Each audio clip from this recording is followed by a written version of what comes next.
Shalom, shalom, boa tarde. 15 de Shevat, 5.784, a contar da criação. Estamos no dia 25 de janeiro de 2024, da Era Comum. À tarde com a Torá, trazendo a Parashá da semana e as suas reflexões, para que nós possamos ter elevação espiritual, conhecimento, sabedoria, entendimento, que nós possamos realmente trilhar a jornada monoteísta com fundamento judaico e orientação rabínica. E nesse sentido, estarmos cada vez mais preparando o mundo para ser a moradia de Deus, para a redenção final com o Mashiach, que é o último passo para o Olam Rabá, o mundo vindouro, conhecido como a vida eterna. Então, nós estamos aí, à tarde com a Torá, trazendo a Parashá da semana. Essa semana nós temos a Parashá Beshalach, né, que significa expulsou ou quando mandou para fora o povo judeu sair do Egito. Então nós temos aí um tempo muito peculiar, né, que ficou conhecido como o tempo da escravidão judaica, e nós vamos ver esses detalhes aí, o tempo, né, da chamada escravidão, ok? Então, amados, pela graça de Hashem, teremos aí uma palavra do nosso Rebbe Menachem Mendel também, né, uma mensagem muito sobre provocar as bênçãos de Deus. Não adianta você pedir, apenas pedir, você precisa provocar a bênção divina. E nós vamos ver esses detalhes aí com o nosso Rebbe Menachem Mendel. Também vamos traçar aí um paralelo sobre a questão de hoje, né? Nós estamos no dia 15 de Shevat, Tu B'Shevat, que é o ano novo das árvores, e como diz, né, a palavra da Torá, o homem é como a árvore do campo. Isso significa que nós precisamos ser frutíferos, né? Então, dentro dessa questão, o ano novo das árvores, que nós também tenhamos aí um ano bom, doce, e um ano em que realmente nós sejamos frutíferos, né? E nesse sentido é nós estarmos ativos no nosso serviço a Hashem e no nosso serviço ao próximo, as coisas nobres, né? Entre elas onde há realmente um estudo de Torá, ok? E aí nós vamos traçar um paralelo das 7 iguarias, né, dos 7 frutos especiais que lembra a terra de Israel, com os 7 mandamentos ou as 7 leis de Noé, né? Qual a ligação que os 7 frutos especiais que lembram a terra de Israel tem com referência exatamente com a questão das 7 leis de Noé? Qual é a conexão que tem conosco, né? Então nós sabemos aí que os 7 frutos especiais que lembram a terra de Israel é o trigo, a cevada, as uvas, né? O figo, a romã, temos aí o azeite, né? Que é a azeitona, que é a especiaria que faz o azeite, e o mel, né? Que é exatamente o mel de tâmaras, né? Então, as tâmaras. Então nós vamos ver as ligações entre os 7 frutos especiais da terra de Israel, como está escrito em Devarim, Deuteronômio, capítulo 8, verso 8, e a conexão que tem conosco, né, com as 7 leis de Noé na nossa jornada monoteísta.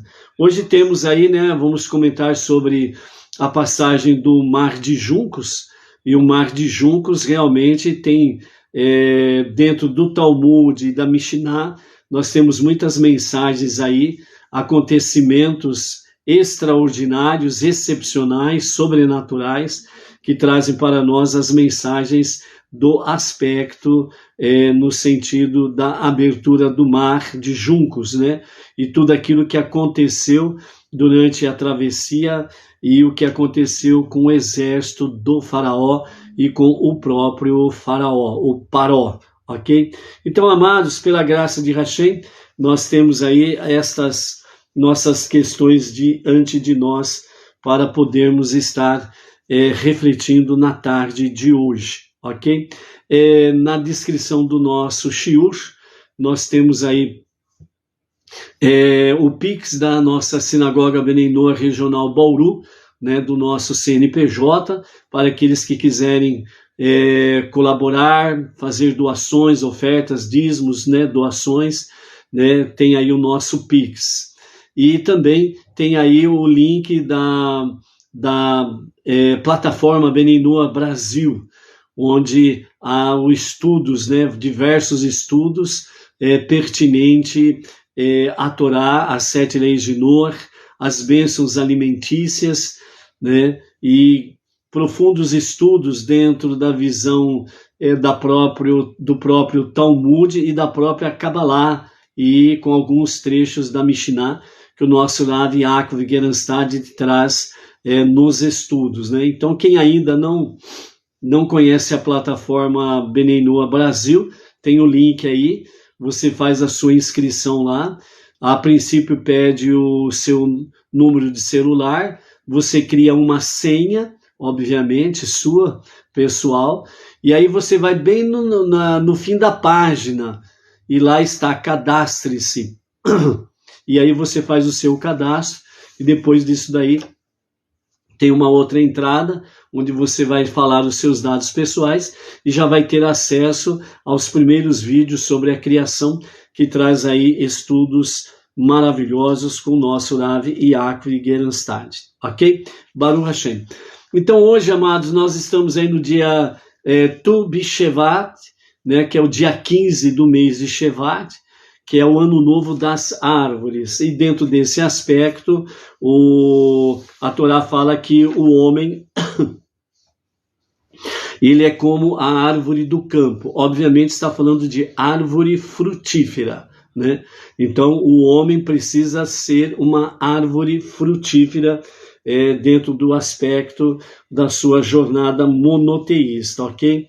Então é propício a partir do pôr do sol de ontem até o pôr do sol de hoje, é o dia 15 de Shevat, então é o ano novo das árvores, e aí o que os nossos rabinos trazem com referência a isso, né, que o homem, de acordo com a Torá, que o homem é a árvore do campo, é comparado à árvore do campo, então significa que você precisa ser frutífero aonde você estiver, aonde você for, né? Dessa forma você vai, sem sombra de dúvidas, expandindo cada vez mais o monoteísmo com o fundamento judaico e orientação rabínica, a consciência, né, a consciência divina que as pessoas precisam ter, bem como também fazer com que haja de fato a expansão do conhecimento de Deus, preparando o mundo para o Olam Rabá, primeiramente para a redenção final com Mashiach, né? E ao mesmo tempo trabalhando, né, desde já, no sentido de transformar o mundo para ser a moradia de Deus. E depois Mashiach, ele vai aperfeiçoar, completar perfeitamente esta tarefa, e aí então juntos estaremos servindo, não ao Mashiach, nós estaremos servindo a Hashem, ombro a ombro com o povo judeu, sob o comando do rei Mashiach, né? Que vai levar não somente o povo de Israel, o povo judeu, mas todas as nações a servir ao único Deus, né? Juntamente com Mashiach. Então, nós precisamos estar aí dentro desse conhecimento, né? Sobre a questão de sermos frutíferos. Então, por isso, né, os nossos mestres trazem para nós sobre a questão dos 7 frutos especiais que lembram a terra de Israel, conforme está em Deuteronômio, Devarim, capítulo 8, verso 8, que diz, né, uma terra de trigo e de cevada, de vinhas, que é a uva, de figos e de romãs, uma terra de azeite que produz azeitonas, e de mel, o mel de tâmaras. Então são as 7 iguarias especiais da terra de Israel. Então, nós vamos ver agora o que os nossos mestres trazem, né? Entre eles o rabino Moshe Peretz, né? Sobre a questão dos 7 frutos especiais e as 7 leis de Noach, né? Então, dentro desse campo aí. Então, na sequência do próprio versículo, nós temos trigo, cevada, uva, figos, romãs, a azeitona, né? E a tâmara, que é o mel. Então, o trigo. O trigo, ele corresponde ao quarto mandamento das leis de Noé, ou as leis universais.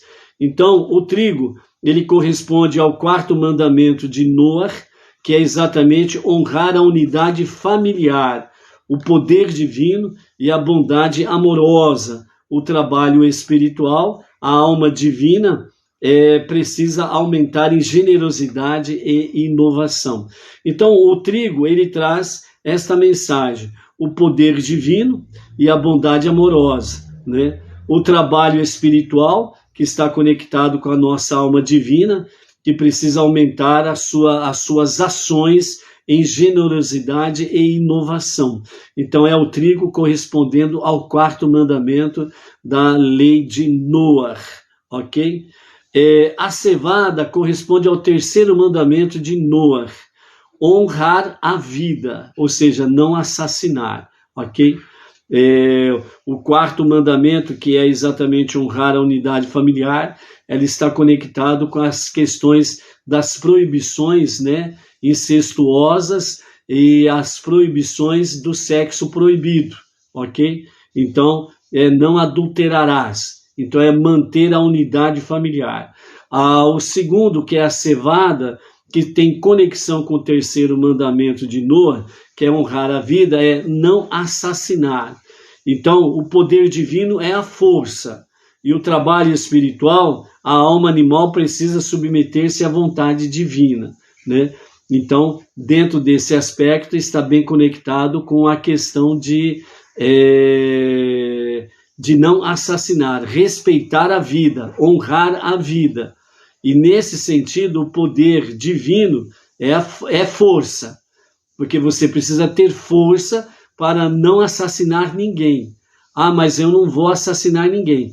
Mas isso daqui está implícito nas suas ramificações, entre outras coisas, a raiva, o ódio, o falar mal do próximo, fofocar sobre a vida do próximo, está dentro da mesma conexão, que é honrar a vida, é honrar, respeitar o próximo. Então, por isso, não assassinar, né, ela tem as suas ramificações, entre elas o que acabamos de dizer.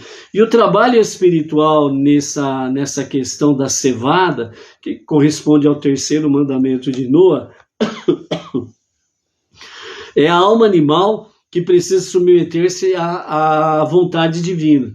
Então, nós precisamos realmente de força do poder divino, do poder de Deus, para realmente submeter a nossa alma animal, a nossa alma selvagem, à vontade divina, para que nós não tenhamos raiva, ódio de ninguém, que não venhamos guardar em nossos corações nenhum risco de maldade contra quem quer que seja. Nós precisamos sermos, no bom sentido, né, sermos vacinados contra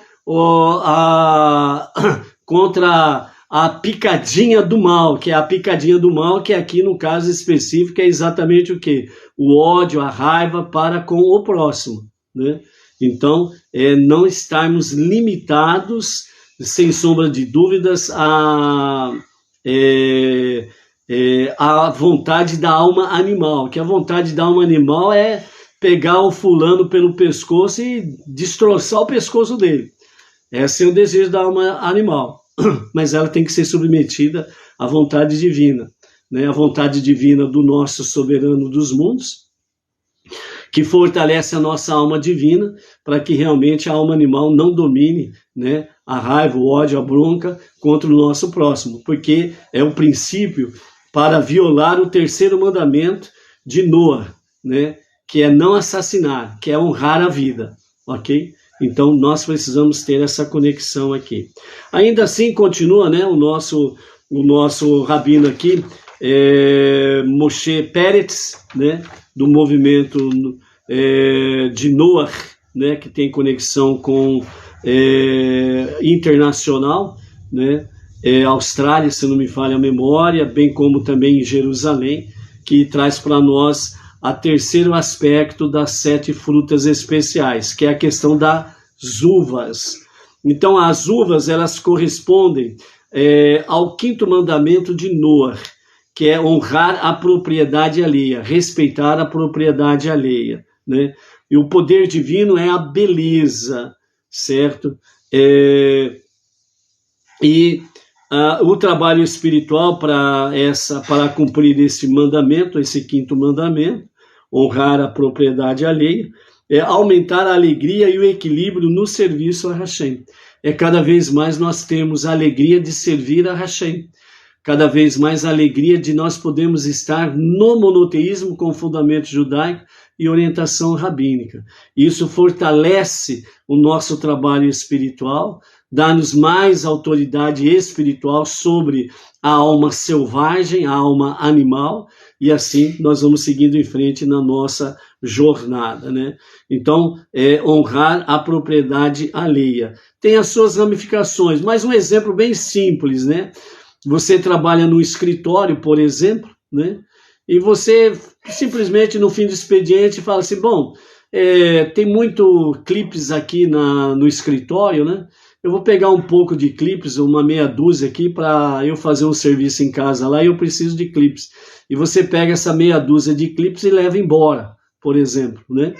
Então, você não está respeitando a propriedade alheia, porque aquilo não te pertence, mas ao mesmo tempo você, além de não respeitar a propriedade alheia, você está cometendo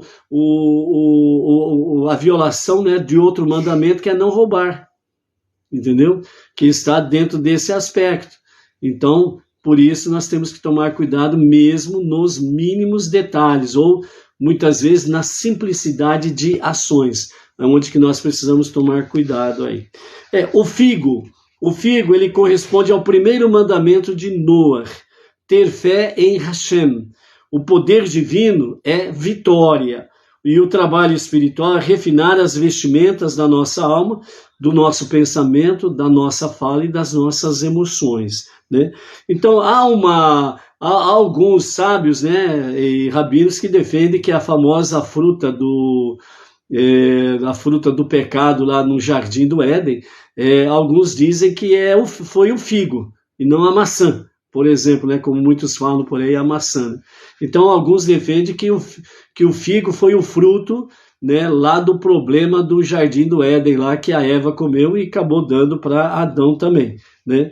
Então, o figo, ele corresponde ao 1º mandamento de Noé, que é exatamente fé em Hashem, né? Não entrar na idolatria e reconhecer o Altíssimo, soberano dos mundos, como o único Deus, ou seja, não há ninguém além dele, certo? Que deva receber algum tipo de adoração. Só ele é Deus e só a ele toda a adoração. E o poder divino é a vitória, e o trabalho espiritual é exatamente esse, refinar, né, as vestimentas da nossa alma, pensamento, fala e emoções. Então veja bem o quanto que nós precisamos crescer, né? Vestimentas da nossa alma. Nossa alma no sentido figurativo, né? A nossa alma é branca, né? No sentido figurativo, né?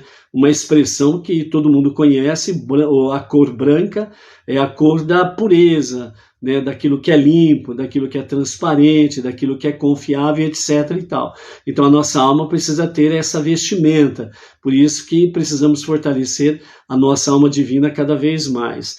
Mas também não para por aí, nós temos pensamento, fala e ações, que precisam ter a mesma conexão sobre a questão de honrar a Deus, adorar o único Deus. E isso daí precisa ser uma mudança de atitude nas nossas vidas, na nossa alma, no nosso pensamento, na nossa fala e nas nossas ações, né? Então, isso precisa ter harmonia, equilíbrio, para que realmente as pessoas possam olhar para nós e realmente verem a presença divina em nosso ser, ok?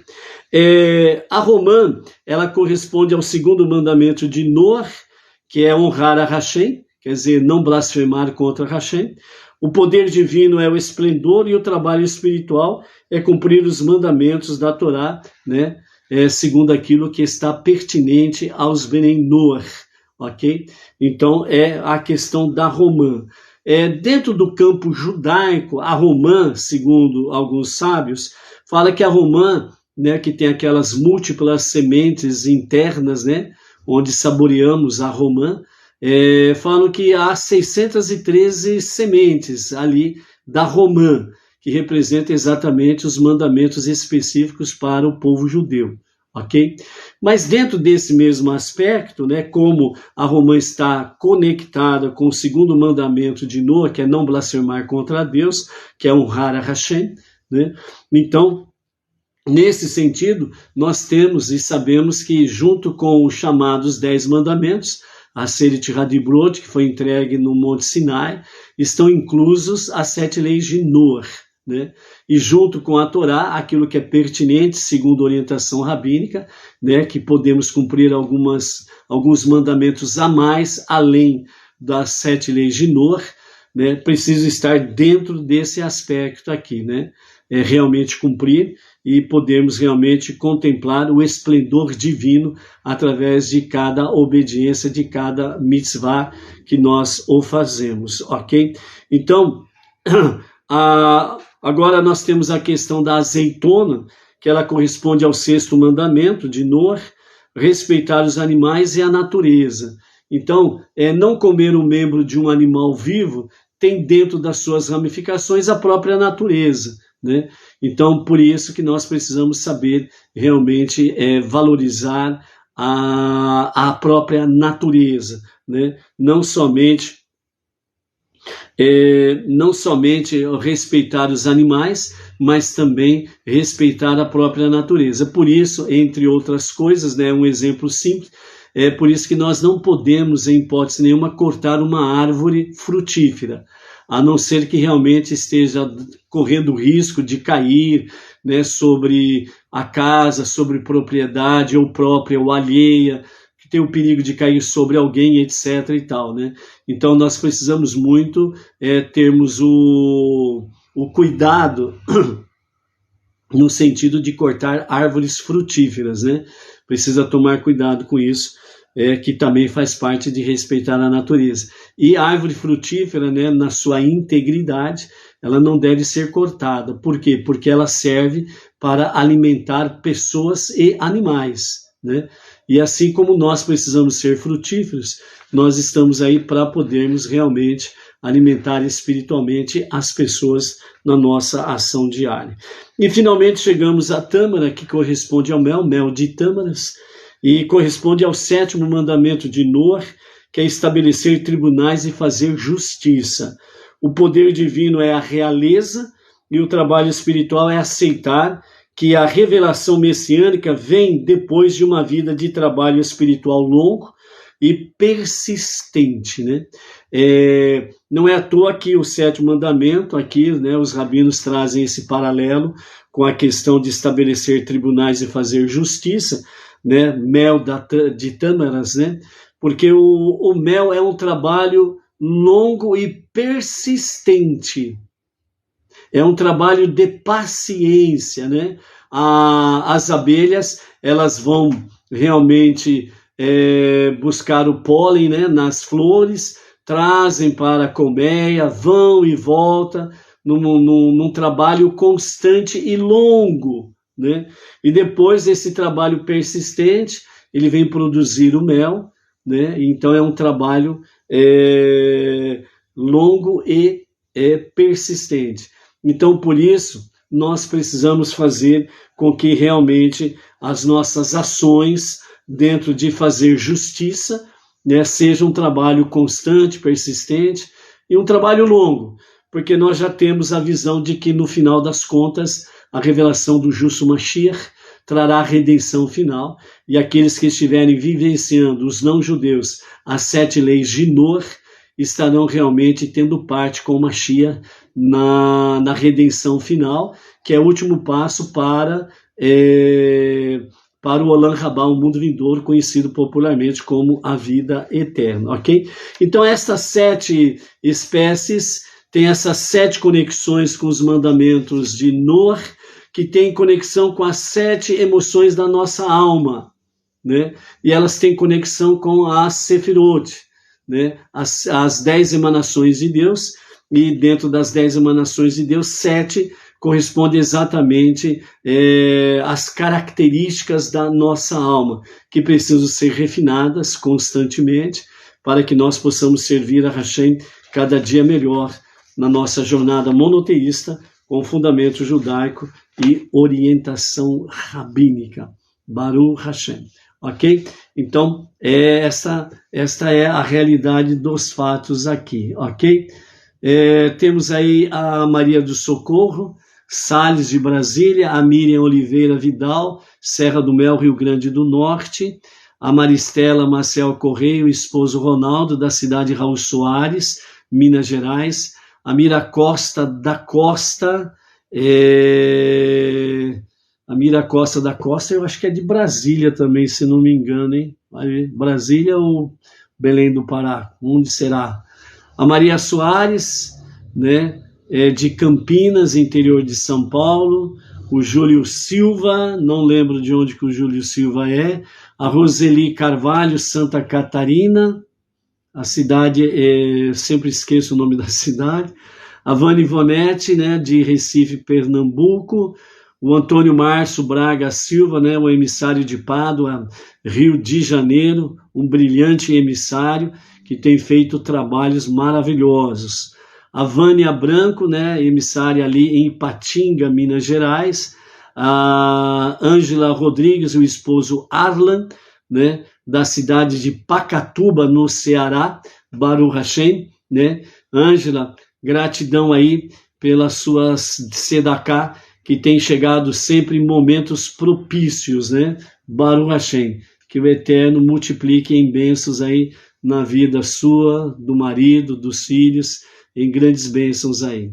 A Silvana Peixoto, que é aqui de Garça, nossa região de Bauru, né? O Júlio aqui já mencionamos, né? O Júlio é de Recife, Pernambuco, Baruch Hashem, né? Então é isso daí. Amados, nós estamos, hoje nós vamos falar sobre a passagem do Mar de Juncos, né? Mas nós queremos aqui frisar a questão de que o momento da libertação do povo judeu do Egito completou, sem sombra de dúvidas, 430 anos, entre aspas, conhecido esses 430 anos como um aspecto sobre a escravidão do povo judeu. Porém, não é bem assim. Então é isso que nós queremos trazer como esclarecimento aos amados.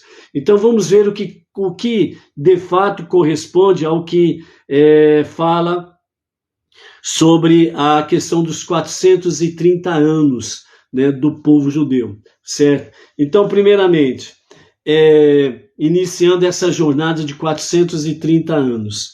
30 anos é o início dos 430 anos.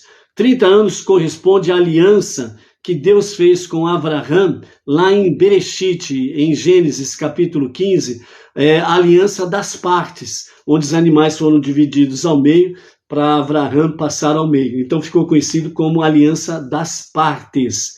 Então, 30 anos, quando em Gênesis 15, Deus fez a aliança com Abraham. Esses 30 anos conta a partir desse momento da aliança das partes até o nascimento de Isaac. Certo? Até o nascimento de Isaac, levou 30 anos. Do nascimento de Isaac até o nascimento de Iacov, foram 60 anos. Do nascimento de Iacov, né? Do nascimento de Isaac até o nascimento de Iacov foram 60 anos. Do nascimento de Iacov até ele chegar no Egito, descer ao Egito, foram 130 anos, certo? Do nascimento de Iacov até a sua descida ao Egito. Depois, no Egito, o povo permaneceu durante 210 anos, que foi esse período que engloba a estadia deles no Egito, mais a escravidão propriamente dita. Somando tudo, dá 430 anos. Por isso que ficou conhecido como 430 anos, de uma forma simplória, alguns, né, falando e ensinando que o povo ficou escravo no Egito 430 anos. Mas não, o povo não ficou 430 anos no Egito. Essa contagem vem desde Gênesis 15, quando Deus fez aliança com Abraão, na aliança das partes, onde Deus prometeu que realmente o povo seria exilado, mas que ele faria com que o povo viesse para a terra prometida e tomasse posse dela definitiva. Por que ficou entre aspas, né, conhecida como 430 anos de escravidão? Na realidade não é escravidão, mas sim 430 anos sem terra, estar realmente sem a terra prometida. Porque somente depois que saíram do Egito e sob o comando de Josué, que entraram na terra prometida, que eles tomaram posse literalmente e oficial da terra prometida. Então, o findar da escravidão no Egito completou 430 anos e a sua jornada pelo deserto, a sua odisseia pelo deserto, foi a passagem para tomar posse da terra prometida. Ok? Então, esta é a questão dos chamados 430 anos do povo no Egito. Ok? E quando nós temos o momento da ordem do faraó, como vimos na paraxá passada, né? Quando nós temos a ordem do Paró para que o povo realmente saísse do Egito, ele mandou, ordenou, expulsou, né? E a Paraxá Bechalar vem confirmar esta realidade, quando ele expulsou, né, o povo do Egito, né, o povo judeu foi expulso do Egito, né? Então, o que nós temos aí? Quando aconteceu a 10ª praga, a morte dos primogênitos, o próprio faraó buscou Moshe e Arão e conversou com eles, e mandou o povo sair imediatamente. No final da sua conversa com Moshe, o Paró diz a Moshe, orem por mim também. Ou seja, o próprio Paró estava reconhecendo o poder de Deus e Moshe como o mensageiro de Deus. E dentro desse aspecto, o Paró, ele pediu para que Moshe fizesse preces ao seu Deus, o Deus dos hebreus, em favor dele, o Paró. Por quê? Porque o próprio Paró era um primogênito e a qualquer momento a morte dos primogênitos iria alcançá-lo. Então ele pede para que Moshe faça preces em favor dele ao seu Deus, para que ele não seja acometido da morte. Ok? E como o plano de Deus era exatamente o Paró contemplar todos os feitos, inclusive até a questão da passagem do Mar de Juncos, né? Era para o Paró contemplar mesmo isso daí, né? Então a vida dele foi poupada, ok? Então, quando nós vamos, depois que passa, o povo sai, e aí o povo está estacionado lá junto ao Mar de Juncos, né? E aí a notícia chega para o Paró que o povo, sob o comando de Moshe, eles estavam retornando para o Egito, né? Então nós temos aí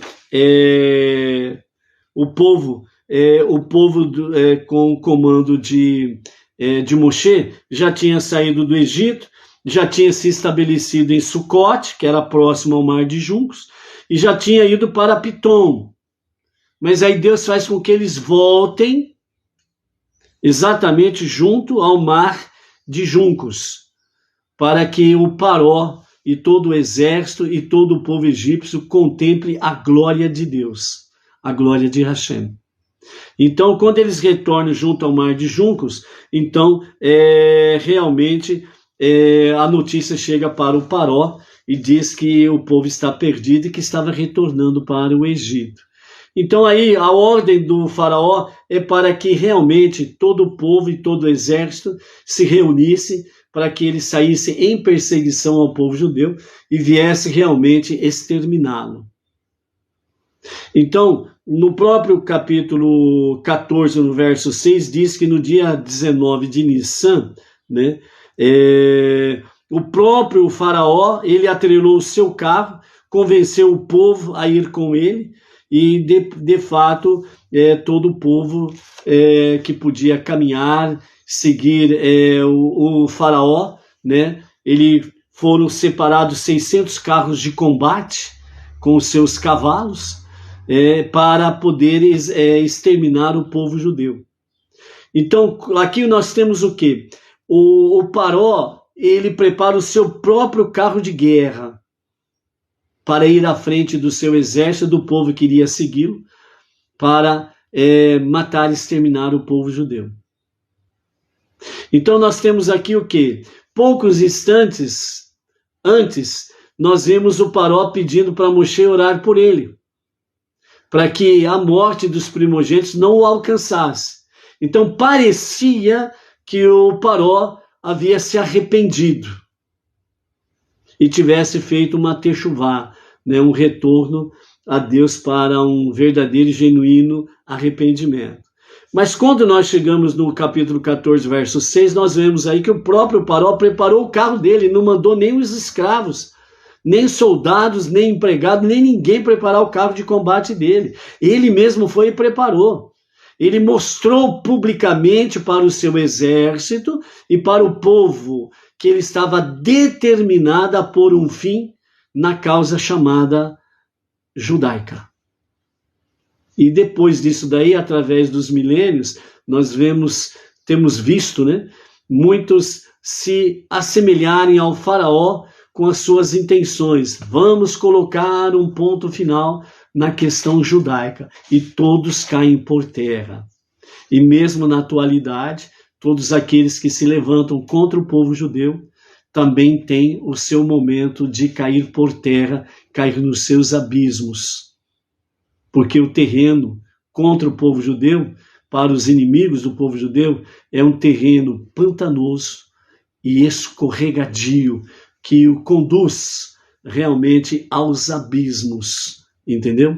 Então, por isso, Ramá já era, ok? Então, dentro desse aspecto aí, amados, nós vemos aí que o arrependimento do faraó, ele era superficial. Isso mostra para nós a seguinte realidade: o perverso, ele pode ter momentos que aparentemente ele seja uma pessoa que se arrependeu dos seus erros, que ele se arrependeu dos seus males, mas na realidade é apenas aparência, porque o perverso, ele não se arrepende com profundidade, ele não faz techuvá de fato e em verdade, é apenas superficial. Daqui a pouquinho, ele volta a criar as suas garras demoníacas e volta a ser um perverso com unhas e dentes bem afiados. Entendeu? Então o faraó representa exatamente o arrependimento dos perversos, que é superficial e breve, né? O Paró preparou, né, junto com o exército, 600 carros de combate. Os carros eram puxados por cavalos. Mas se na praga das pestes dos animais que estariam no campo atingiram os animais que estavam no campo e eles morreram, aonde que eles arrumaram os cavalos? Eles arrumaram os cavalos daqueles egípcios que ouviram a mensagem de Moshe, que os animais que estivessem ao relento seriam mortos por uma praga. Então, o que esses egípcios fizeram? Eles colocaram os seus animais, os seus cavalos, dentro de currais cobertos, colocaram dentro de compartimentos cobertos para não ficarem ao relento, para que não fossem mortos pela praga. Então, esses cavalos que foram salvos foram os próprios proprietários, portanto, os egípcios, que cederam ao faraó e ao seu exército para que eles pudessem aparelhar 600 carros de combate para tentar dizimar o povo hebreu, o povo judeu. Ou seja, assim como o faraó, ele demonstrava um arrependimento superficial, O seu povo segue o seu líder. O seu povo segue o seu rei. E o seu rei é falso, o povo é falso. E foi isso que aconteceu com aquele povo. Eles ouviram a mensagem de Moshe, temeram a Deus de Moshe, então parecia que tinham feito uma techuvá, um retorno a Deus para um verdadeiro e genuíno arrependimento. Mas na hora que foi preciso, realmente, dos cavalos para perseguir e matar o povo judeu, eles ofereceram seus cavalos para o faraó e o seu exército.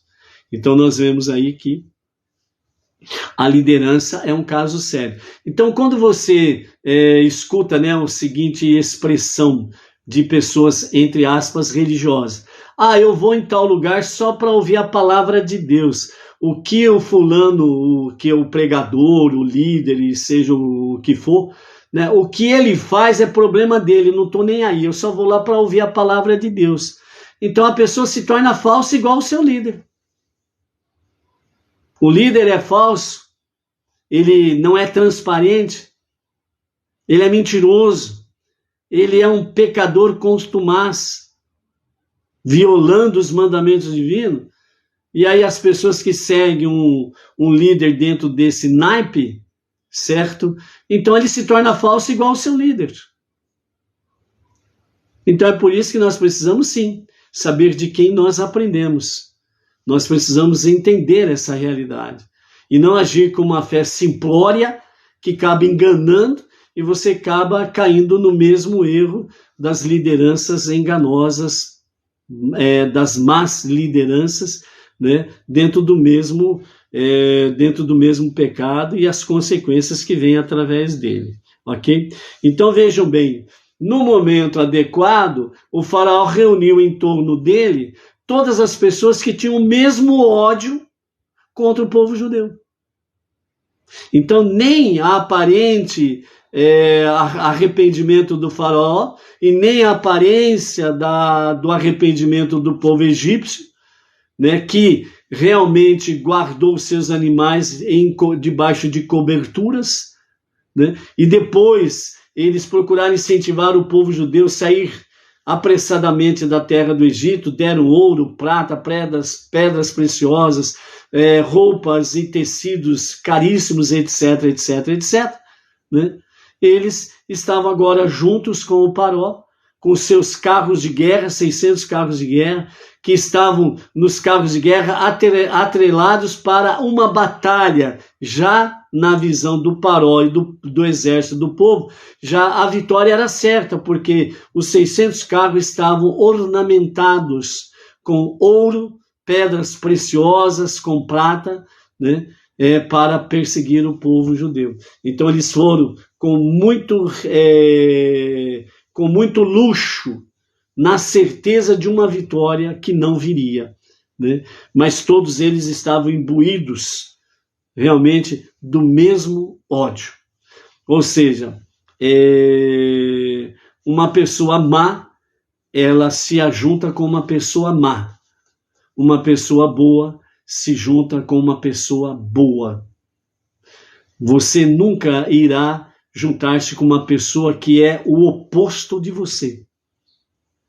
Jamais. Então, por isso, né, na realidade, essa é a questão. Nós precisamos realmente saber com quem nós andamos. Quem é o nosso companheiro da nossa jornada monoteísta com fundamento judaico e orientação rabínica. Nós precisamos ser autênticos e verdadeiros naquilo que nós fazemos, né? Como diz o Ivan Lisboa, lá de Belém do Pará, né, o perverso não se arrepende, né? Então, por isso, realmente o perverso não se arrepende, né? Sobre essa questão aí de Jetro, então não se arrependeu, é uma outra questão, né? Jetro, Itrô, se arrependeu e realmente convergiu plenamente para o judaísmo do seu genro Moisés, né? Então, Itrô ou Jetro, né? Ele era sogro de Moisés e ele realmente se converteu, né? ao judaísmo, à fé monoteísta de Moshe. Quando Jetro, né, só abrindo parênteses aí, né, quando Jetro ele não aceita o convite de Moisés para continuar junto do povo judeu, e ele retorna para Midian, os sábios comentam que Itró, ele não voltou para Midian para sua prática idólatra de feitiçarias de antigamente.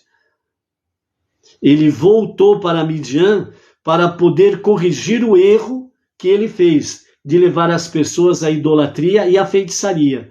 Então ele voltou para Midian para realmente levar o monoteísmo com fundamento judaico, né? E tudo aquilo que ele viu e presenciou ali junto com Moshe, e os ensinamentos que ele absorveu, ele levou consigo, e ele retornou a Midian para corrigir os maus caminhos de outrora, ok? Por isso, Itró, sim, ele se converteu verdadeiramente ao monoteísmo do seu genro Moshe, ok? Então aí, continuando, amados, né? Nós temos o momento do Mar de Junco se abre, né?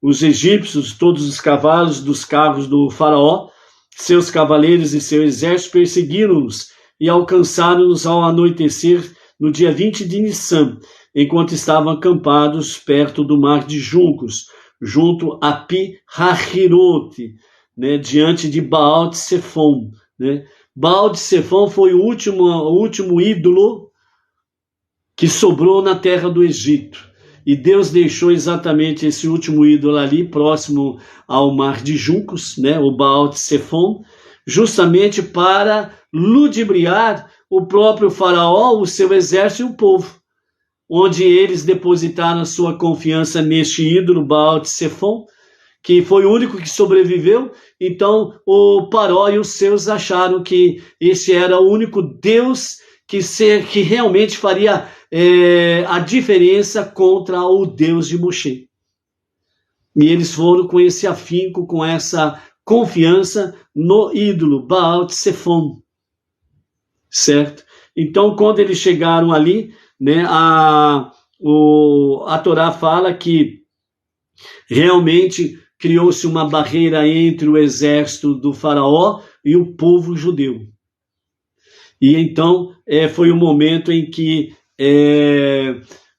Deus deu a ordem para Moshe para que realmente levantasse a sua voz, o seu cajado, e clamasse para que desse ordem ao povo, aliás, ao mar, para que o mar se abrisse, né? E aí nós adentramos realmente o momento em que o povo viu o faraó e todo o seu exército e o povo que somou com eles.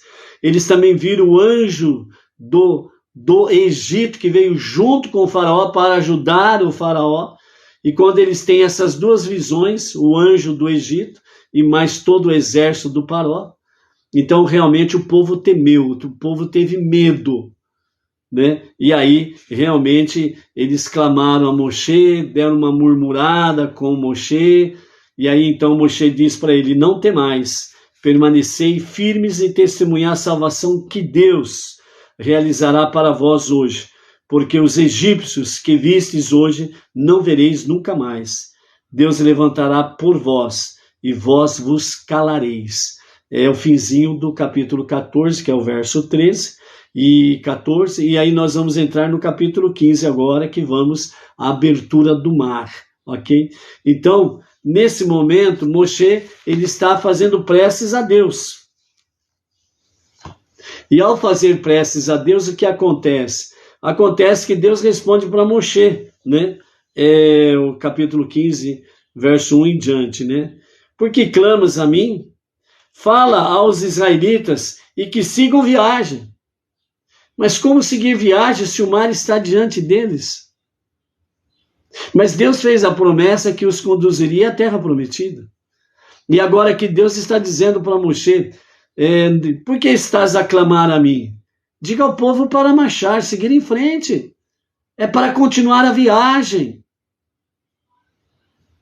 E é então quando, né, realmente Moshe ele transmite a ordem de Deus, segundo o Talmud, Nachshon, que é o filho de Aminadab, da tribo de Erudá, ele é o primeiro a se lançar no mar. E o mar estava bravio. Mas aí ele ouviu a ordem que Moshe falou, que vinha da parte de Deus. Então, Nachshon, ele não pensou duas vezes. Essa é a ordem divina, ele lançou-se no mar. E foi entrando no mar, as suas ondas bravias, etc. e tal, até que chegou à altura dos seus ombros, já não dava mais para andar, né? Então aí o mar se abriu plenamente, porque Moshe ergueu o seu cajado e ele realmente fez com que o mar se abrisse, né? E aí o mar se abriu neste momento. Segundo os nossos mestres, esse momento, eles estavam no 6º dia de Pêssar, que tinha começado no Egito. Eles estavam no 6º dia de Pêssar. Ok? Então, o mar se abriu. Mas o detalhe que nós temos aqui também para poder, né, refletir é o verso 17, né, do capítulo 15, né? É o capítulo 15 que nós estamos aí desde o momento sobre a questão do exército do faraó, né, vir contra o povo judeu. E no verso 17 diz,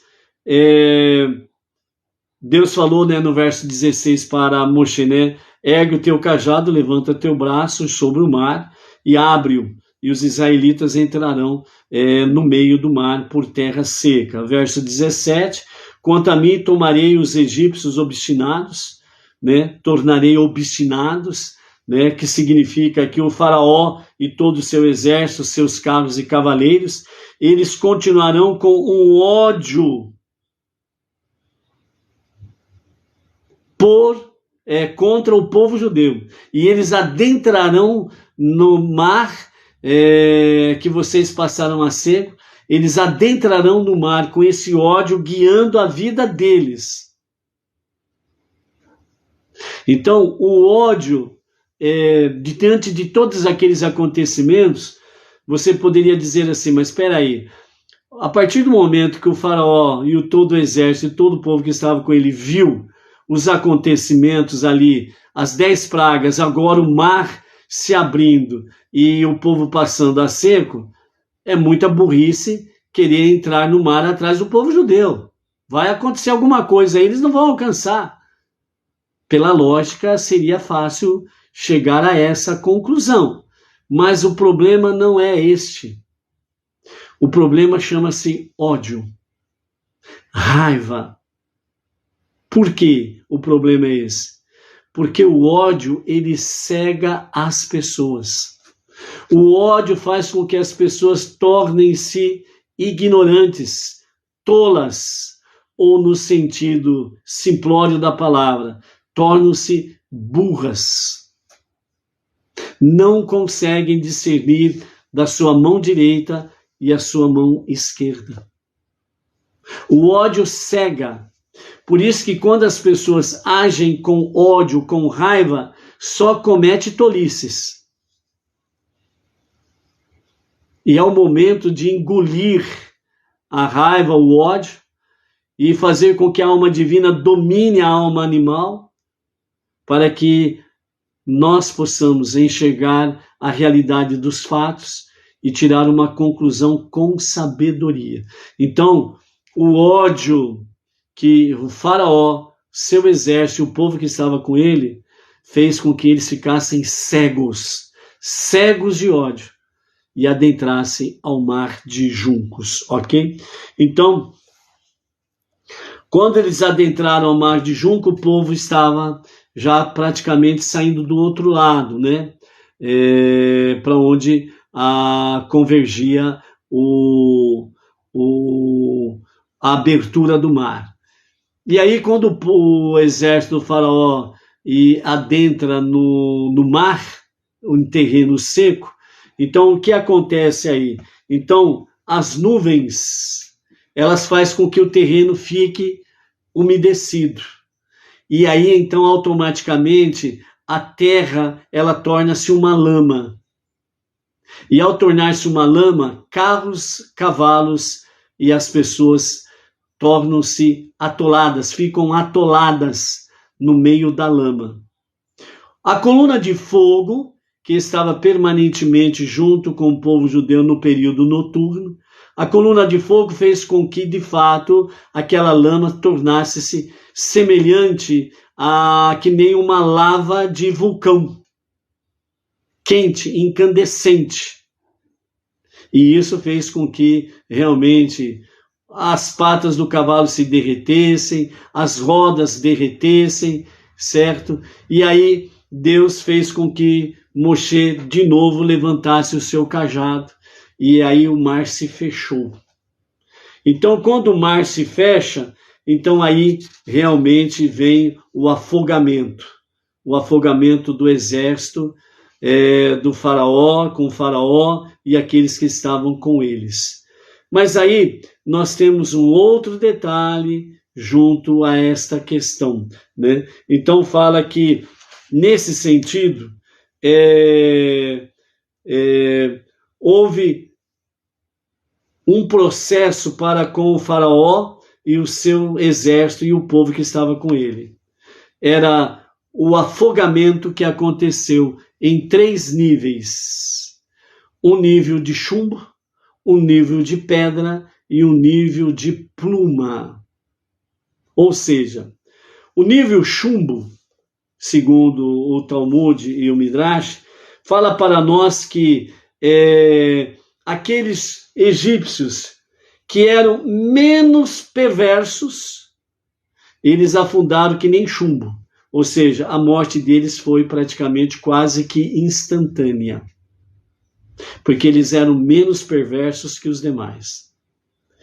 O nível pedra era aquele que era nem muito perverso e nem menos perverso. Ele era um perverso médio. Então ele afundou como pedra, ou seja, um pouco mais demorado. Ele precisou saborear a morte cruel de forma mais presente. E aí se afogou. E o nível pluma eram aqueles perversos mesmo, né? Eles respiravam ódio, eles destilavam ódio contra o povo judeu.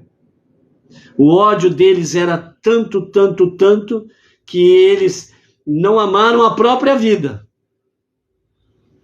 Ficaram completamente cegos pelo ódio e queria a todo custo a destruição do povo judeu e seu extermínio. Então esses afundaram que nem pluma, ou seja, eles afundam. Pluma não afunda? Sim, pluma não afunda, por isso mesmo o nível pluma, que era aquela que ia devagar, bem devagar, né, afundando, ou seja, sofreram as piores dores de uma morte, das colunas se fechando, né? Tanto à direita como à esquerda estavam as colunas de água. Então, dentro disso daí chama Miminam, a coluna à direita, e o Mismolam, a coluna da esquerda. Então, quando estas colunas, Mimimã à direita e o Mismolam à esquerda, elas se fecharam, então esses 3 níveis, chumbo, pedra e pluma, foi o que aconteceu com o judeu. Aliás, que aconteceu com os egípcios, né? Que tinham o ódio à flor da pele, né?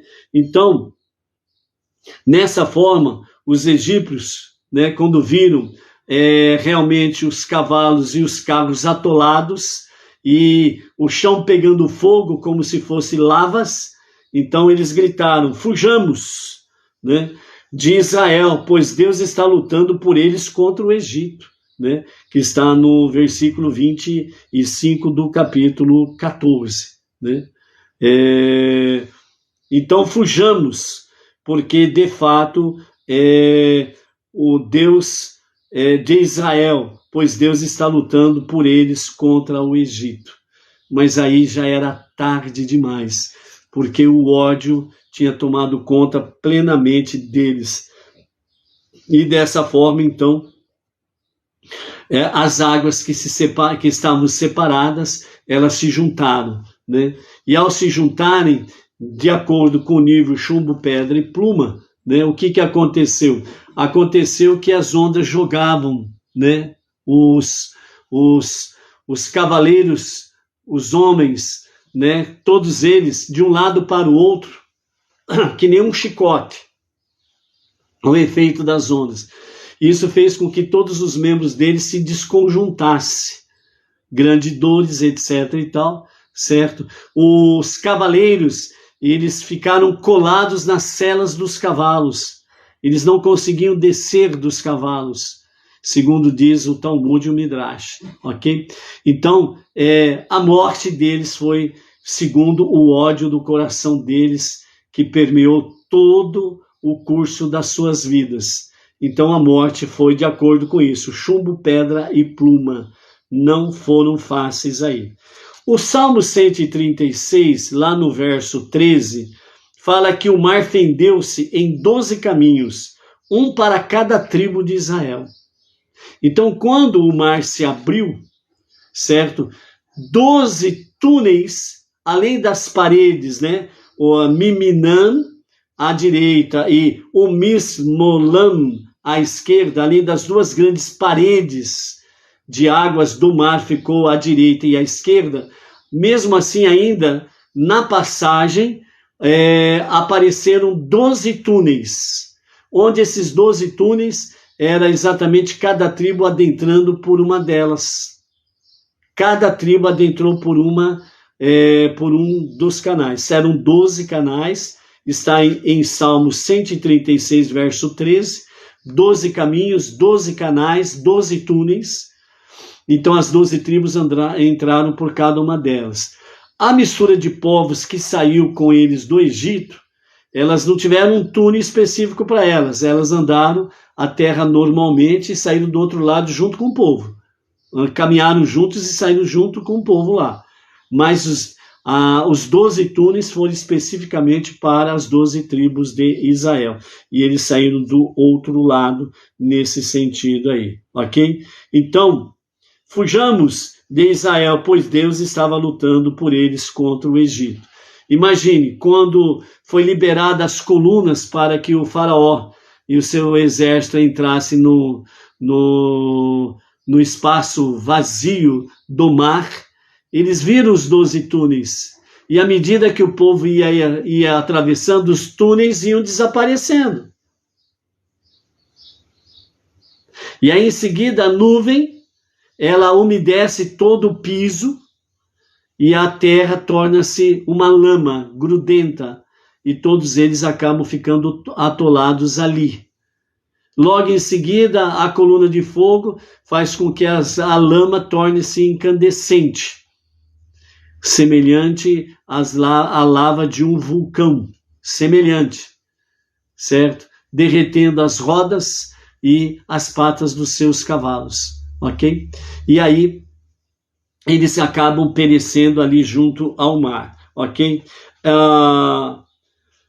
Nesse sentido, nossos mestres trazem para nós que o Paró, ele realmente morreu afogado.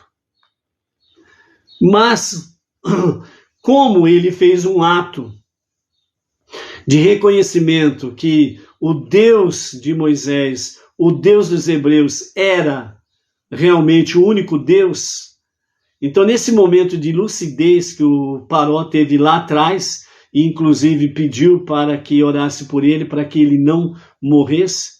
Então, nesse momento em que o Paró ele morre afogado, porque ele precisava experimentar disto, de toda a maldade que ele fez com o povo judeu. Então, nesse momento, Deus usa de misericórdia e manda um anjo para resgatar o Paró do fundo das águas e trazê-lo para as margens do mar, certo? E aí, realmente,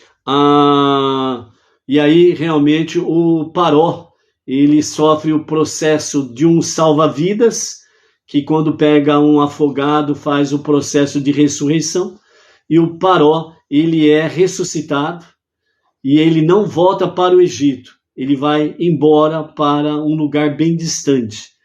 E esse lugar bem distante, mais para frente, fica conhecido como a cidade de Nínive.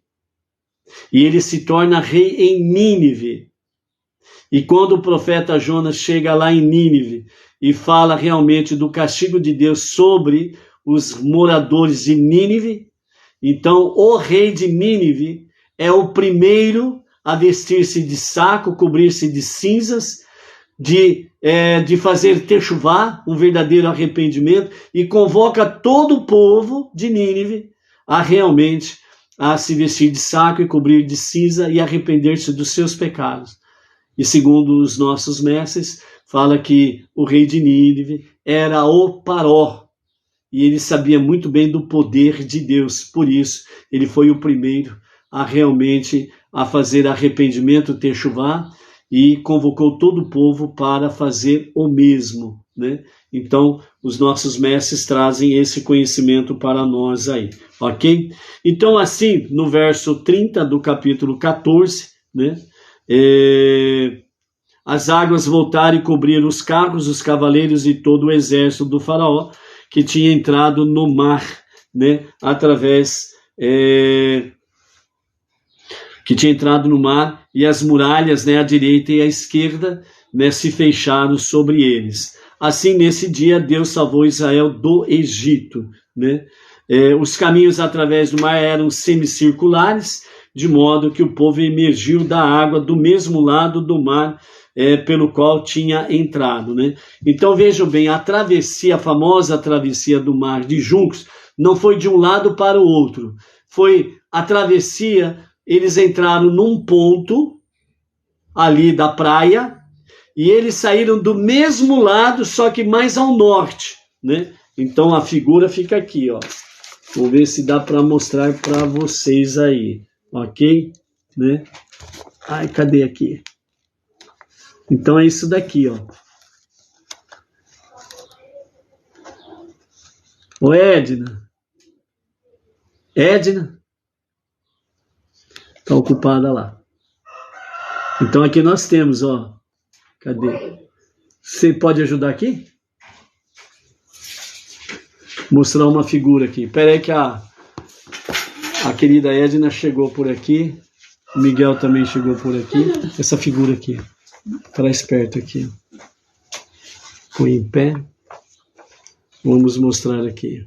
Mais para cá aqui assim. Mais para baixo um pouco. Aí, para. Agora deixa eu virar a câmera. Onde que vira a câmera? Sei lá. Ah, achei.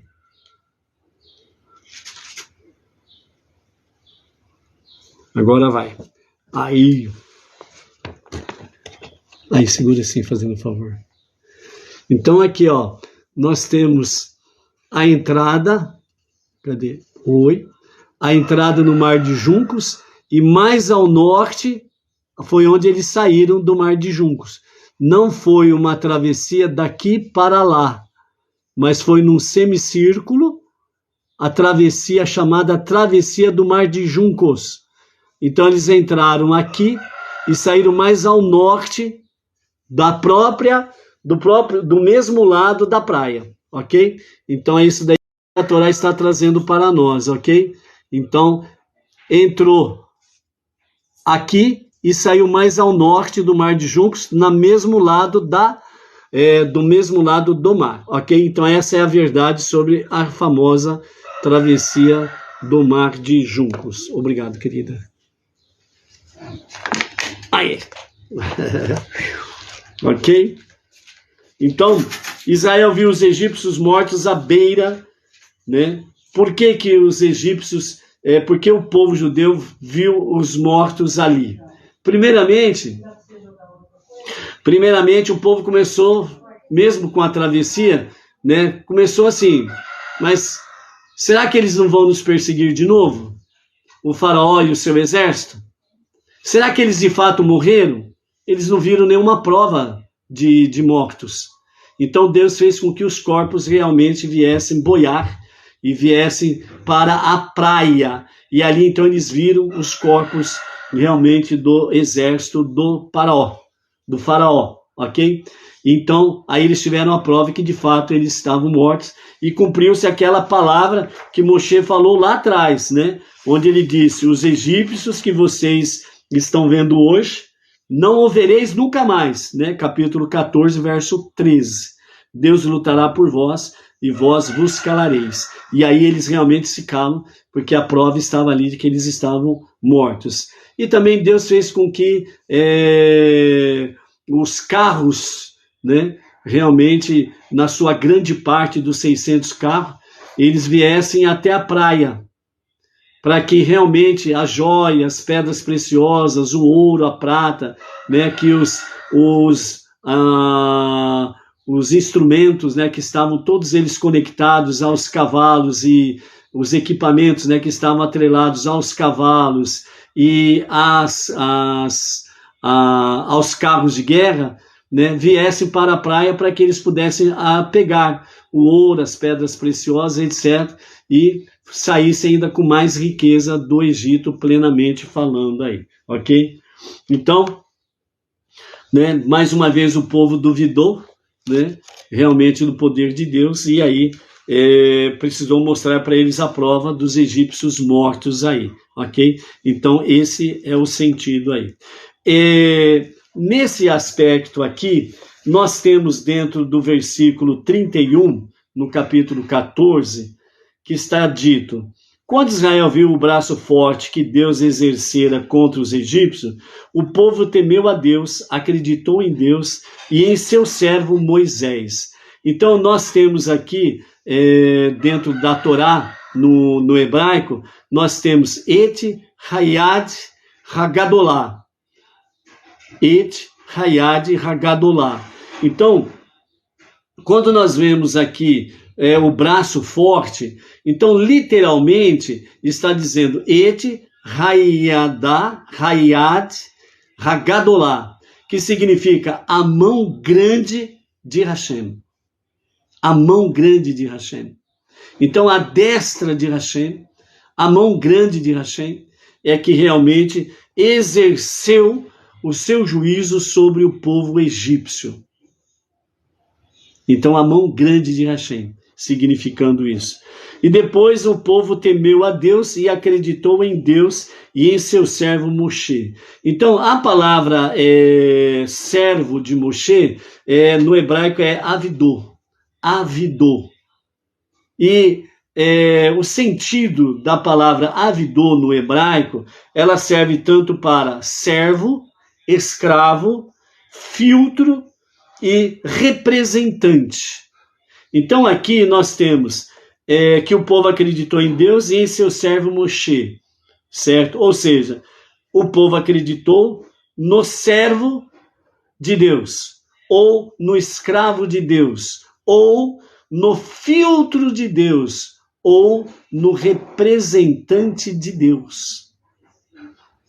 Então, de fato, Moshe foi um instrumento de Deus para filtrar todas as coisas. A revelação divina. Para Moshe, Moshe foi o filtro de Deus para revelar tudo ao povo judeu e tudo ao povo egípcio. Então, avidô. Dentro desse aspecto, nós precisamos procurar ser avidô. Servo, escravo, filtro e representante de Deus, mais conhecido como emissários. Nós precisamos ser emissários de Deus nesta nossa jornada monoteísta com fundamento judaico e orientação rabínica. Nesse sentido, né, o nosso Rebbe Menachem Mendel, ele fala: provocar as bênçãos de Deus, para nós finalizarmos o nosso shiur. A divisão do Mar dos Juncos foi um acontecimento milagroso e sobrenatural. No entanto, era preciso que houvesse uma ação natural que desencadeasse o milagre. Deus ordenou o povo a prosseguir a viagem e Moshe a levantar o cajado sobre as águas. Deus sempre exige que o ser humano atue primeiro, para somente depois ele realizar milagre.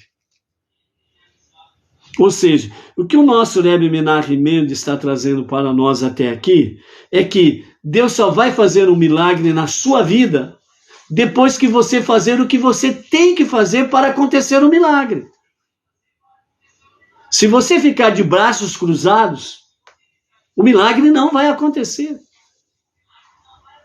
Se você ficar sentado à beira do caminho, sendo um mimizento, choramingando, reclamando de tudo, de todos, o milagre não vai acontecer. Se você ficar inerte, o milagre não acontece.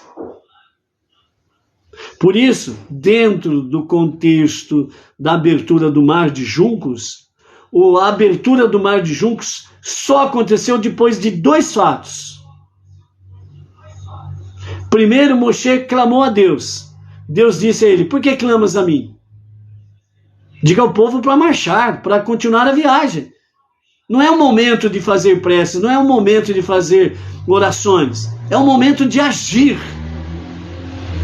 Só a prece não vai resolver nada. É momento de agir, Moshe. Diga ao povo para marchar. O que aconteceu? Nachshon, filho de Aminadav, da tribo de Judá, se lançou no mar. Plaf! Se colocou em marcha, entrou no mar. O mar estava bravio naquele dia, segundo os nossos mestres. Ele não temeu, ele não teve medo nem pavor, porque a ordem divina era melhor, maior e superior a tudo e a todos. Então ele se lança no mar, até chegar à altura do seu ombro, do seu pescoço, e aí, ao mesmo tempo, Moshe ele levanta o seu cajado e dá ordem para o mar se abrir. E o mar se abre. Esses 2 fatos, essas 2 ações fizeram o milagre acontecer. E você precisa discernir qual é a tua ação que você precisa fazer para o milagre acontecer na sua vida. O milagre que você está esperando. O milagre que você está pedindo a Deus. Mas que ainda não aconteceu porque você está de braços cruzados, só está fazendo oração, só está fazendo prece. E isso não basta. Você precisa agir. Por quê? Porque você precisa de méritos para que o milagre aconteça. Deus não quer dar a cada um de nós o pão da vergonha. Ou seja, um milagre que nós não merecemos. Uma bênção que nós não merecemos. Por isso que nós precisamos agir. Ações. Lembra do foco lá que nós vimos lá sobre os 7 frutos especiais da terra de Israel, com relação realmente a cada um de nós, onde nós vimos ali sobre a questão de mudar ações, pensamentos, fala, atitudes, que corresponde ao figo, que é o primeiro mandamento de Noa, ter fé em Hashem. O que é ter fé em Hashem? É emuná e bitachon. É fé e confiança absoluta.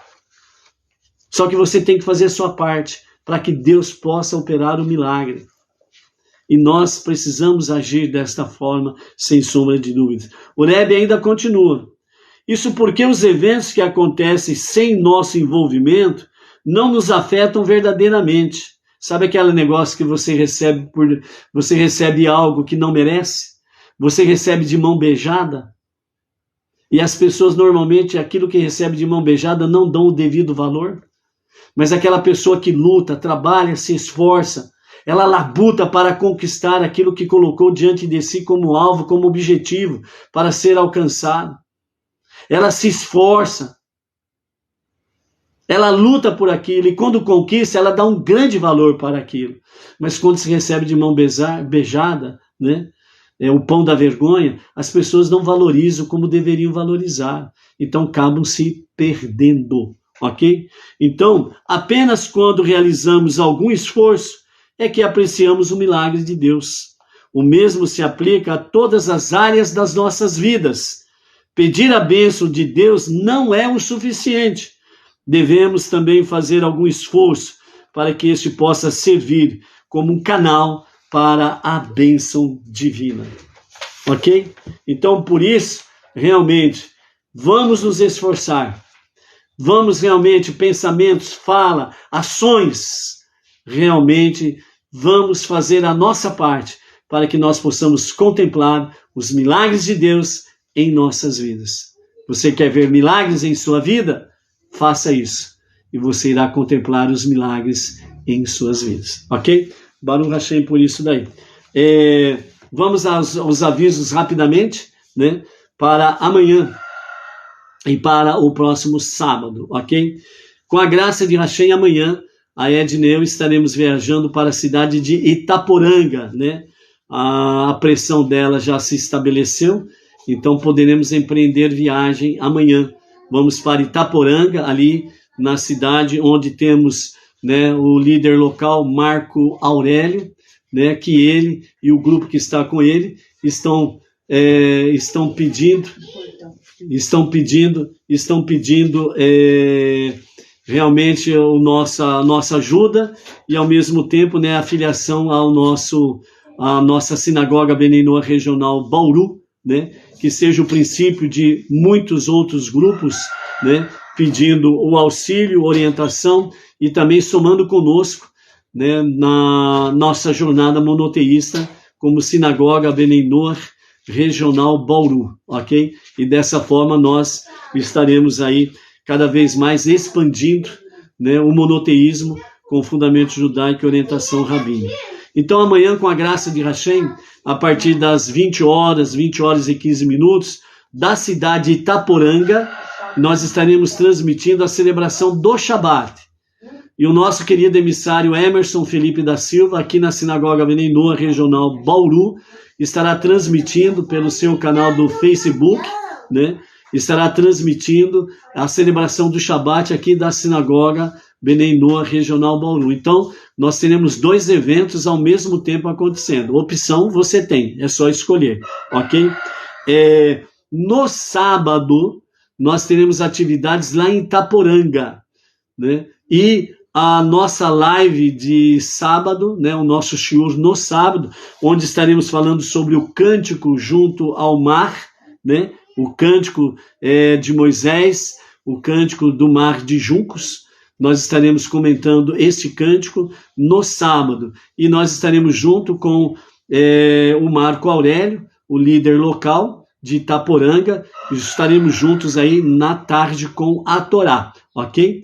E depois, à tarde, né, nós estaremos transmitindo lá de Itaporanga também, às 19 horas e 33 minutos, a Havidalá, né, para o Brasil e para as nações, o encerramento do Shabat e adentrarmos nos 6 dias comuns da semana, com muita luz divina e principalmente com muitos bons pensamentos, boas falas, né, boas ações, para que nós possamos contemplar os milagres de Deus em nossas vidas. O acendimento das luzes especiais de Shabat, amanhã, né, a partir das 18 horas e 37 minutos, ok? Então, aí façam o acendimento das 2 luzes especiais do Shabat, 18 horas e 37 minutos. Então, amados, com a graça de Hashem, temos aí bastante atividades, vamos em frente, né? Que esse primeiro grupo de Itaporanga, né, seja o princípio de muitos grupos a estarem somando conosco na Sinagoga Beninoa Regional Bauru, para estarmos juntos levando avante cada vez mais o monoteísmo com fundamento judaico e orientação rabínica.